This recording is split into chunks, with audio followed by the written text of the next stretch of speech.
So what I'm going to share with you right now is if you have an injury, you may be interested in this because I have some answers for you. And I personally have had a ton of injuries, and I've also healed from a ton of injuries. And I'm talking like injuries that I didn't know I would heal from, that people told me I would not heal from.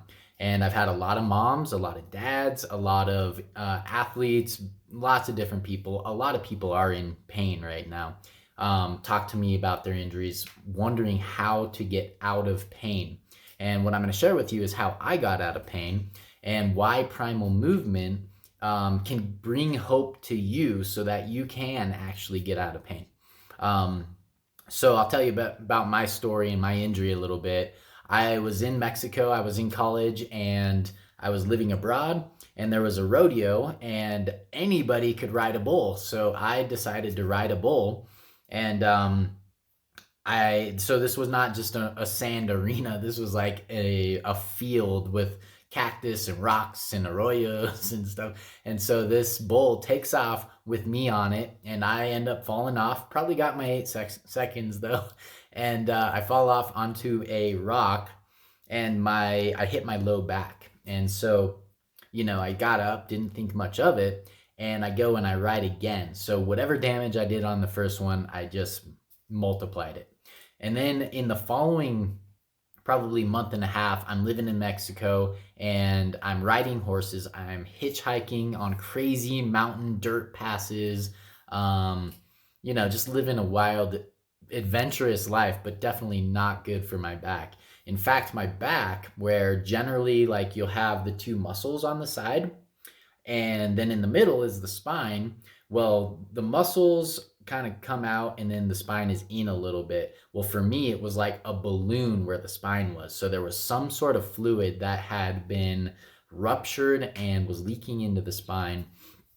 And I didn't go to the doctor, I didn't do anything about it. And the resulting 5 or 6 years was chronic pain. I had low back pain, my upper back and shoulders were messed up. My hips hurt so bad I could hardly walk. I definitely could not run without pain. And I developed sciatica down my leg.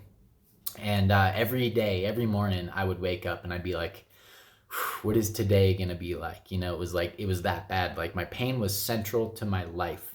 And so I was getting chiropractic, massage. I was trying yoga. Yoga made it worse. And I did Rolfing. Some things helped. The thing about it, though, this is what I learned, is that these external supports are great for when you have an acute injury. But if you have a long-term chronic injury, you need to look at your movement patterns, because it's the movement patterns that are maintaining the dysfunction, maintaining the out of alignment or the discrepancy between strength and mobility. And so through many years of studying and trying to figure it out, I finally started really committing myself to primal movement. And what happened was, through primal movement, I stopped doing weird stretches and like weird things that my body did not want to do, that wasn't supporting my body. And I started doing things that were natural and organic to my body, and it naturally aligned the joints and created a balance of strength, mobility, and structure, right? So primal movement comes from watching kids move, because these kids are intuitive. They're more connected and closer to our origins. And so their movement patterns are basically setting them up for life, physically for life, so that their body is prepared to thrive in life, but it's also setting up their nervous system and their mind for it as well. So this is what I love about primal movement, is it works with the GPS of the nervous system, which is various different parts of the nervous system that I'll talk more about later. And it literally builds a map of those areas so that the nervous system can actually ease disharmony in the body and the mind. So this is what kids are doing. They are moving so much, and this is so much part of their physical, emotional, social education, and they're doing it with primal movement.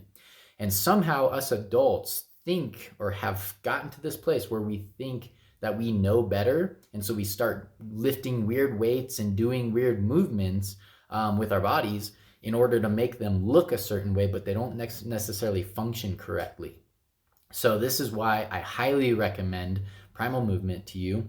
And to conclude, yeah, Primal Movement is going to bring your body back into structure. It's going to balance out the strength where it needs to be with the mobility. And when you do that, you can start creating more intense, more complex type movements with more resilience where you don't get injured. And for the record, I have very, very seldomly been injured. And I have a crazy active life. I do some weird stuff, and my body deals with it. And I have been injured, but my body has healed. And that's the thing, is now I know how to heal my body. So I hope this helps you. And really, I want this to give you hope if you have pain, because you can heal it. The key is, one, do the right kind of movements, and two, be consistent with it. And then I'd say three is really pay attention to those alignments, which Primal Movement naturally does anyway. But if you can stay in those alignments and notice where you're out of alignment, you're going to benefit yourself greatly. All right. Thank you guys and ladies, and we'll see you on the next one.